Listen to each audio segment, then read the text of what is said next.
Hello friends, welcome to my YouTube channel. If you are watching my video for the first time, please subscribe me.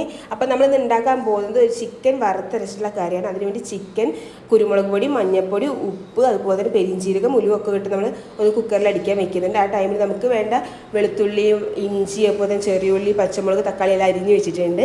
ഇനി നമ്മൾ കറിവേപ്പില പൊട്ടിക്കാൻ പോവുകയാണ്. കറിവേപ്പില നമ്മുടെ വീടിൻ്റെ ഒരു റൂമിൻ്റെ സൈഡിൽ കറിവേപ്പിലുള്ള കാര്യം അമ്മേനെ ഫൈൻഡ് ഔട്ട് ചെയ്ത് അമ്മേനെ അതിന് വേണ്ടി ഒരു തോട്ടിയൊക്കെ ഉണ്ടാക്കി ഒരു PVC പൈപ്പും ദേവുവിൻ്റെ ഒരു പർപ്പിൾ കളർ പെൻസിലൊക്കെ വെച്ചിട്ട് അപ്പോൾ നമുക്ക് ഫ്രഷ് ആയിട്ട് യൂസ് ചെയ്യാമല്ലോ എന്ന് വിചാരിച്ചിട്ട് അപ്പോൾ നമുക്ക് പോയി പൊട്ടിക്കാവുന്നേ ഉള്ളൂ. പക്ഷേ താഴെ ഇറങ്ങിപ്പോയി പൊട്ടിക്കണം. അപ്പോൾ ഇതാണ് എളുപ്പം. ആ ടൈമിൽ നമ്മൾ ചിരകി വെച്ച തേങ്ങയും അതുപോലെ തന്നെ കുരുമുളകും കൂടെ നന്നായിട്ട് കുറച്ച് വെളിച്ചെണ്ണ വെച്ച് നന്നായിട്ട് റോസ്റ്റ് ചെയ്യുക. അതിലേക്ക് കുറച്ച് കറിവേപ്പിലയും കൂടെ ഇടണം.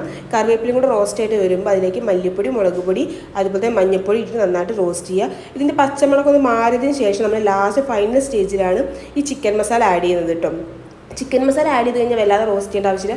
ജസ്റ്റ് ഒന്ന് ചൂട് തട്ടിക്കുക, അതിനുശേഷം ഓഫ് ചെയ്യുക. അതിനുശേഷം നമ്മൾ വേറൊരു പാൻ വയ്ക്കുന്നു, അതിലേക്ക് വെളിച്ചെണ്ണ ഒഴിക്കുന്നു. അതിലേക്ക് ഉലുവ, പെരിഞ്ചീരകം, കറുവപ്പട്ട, ഗ്രാമ്പു, അതുപോലെ തന്നെ കറിവേപ്പില, നമ്മൾ ചെറുതാക്കി അരിഞ്ഞ് വെച്ചിട്ടുള്ള ഇഞ്ചി, വെളുത്തുള്ളി എല്ലാം ഇട്ടിട്ട് നന്നായി മിക്സ് ചെയ്യുക. ഒന്ന് പച്ചമണം മാറിയ ശേഷം അരിഞ്ഞ് വെച്ചിട്ടുള്ള ചെറിയ ഉള്ളിയും പച്ചമുളകും ആഡ് ചെയ്യുക. ഇത് നന്നായി വഴണ്ടി വരുന്ന ടൈമിൽ നമ്മൾ എന്താ വെച്ചാൽ ഓൾറെഡി തേങ്ങ നമ്മൾ വറുത്ത് വെച്ചിട്ടുണ്ട്. ആ തേങ്ങ അരച്ച് വെക്കണം. നെക്സ്റ്റ് എന്താ ചെയ്യേണ്ടത് വെച്ചാൽ നല്ലോണം വാടി കഴിഞ്ഞതിന് ശേഷം നമ്മൾ തക്കാളി ഇടാൻ പാടുള്ളൂ. അല്ലെങ്കിൽ തക്കാളിയുടെ ഒരു മധുരം, അതുപോലെ തന്നെ ഉള്ളിയുടെ ഒക്കെ ഒരു മധുരം വരും കറിക്ക്.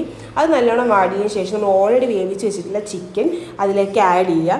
ചിക്കൻ ആഡ് ചെയ്തതിന് ശേഷം നമ്മുടെ തേങ്ങയുടെ അരപ്പ് അതിലേക്ക് ഒഴിക്കുക. തേങ്ങയുടെ അരപ്പ് ഒഴിച്ച് കഴിഞ്ഞാൽ ലോ ഫ്ലെയിമിൽ ഇടണം. ലോ ഫ്ലെയിമിൽ ഇട്ടിട്ട് ഒന്ന് തള വന്ന് തുടങ്ങിക്കഴിഞ്ഞാൽ ഉപ്പ് നോക്കിയിട്ട് നമുക്ക് ഉപ്പ് കുറവുണ്ടെങ്കിൽ എന്തൊക്കെ കുറവ് വെച്ചാൽ നമുക്ക് ആഡ് ചെയ്ത് കൊടുക്കാം.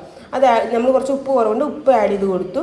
അതിനുശേഷം അമ്മ കുറച്ച് പച്ച വെളിച്ചെണ്ണ ഒഴിച്ചിട്ടുണ്ടായിരുന്നു, പിന്നെ മല്ലിയില. ഇത്രയേ ഉള്ളൂ. അപ്പോൾ എല്ലാവരും ഇത് ട്രൈ ചെയ്ത് നോക്കുക.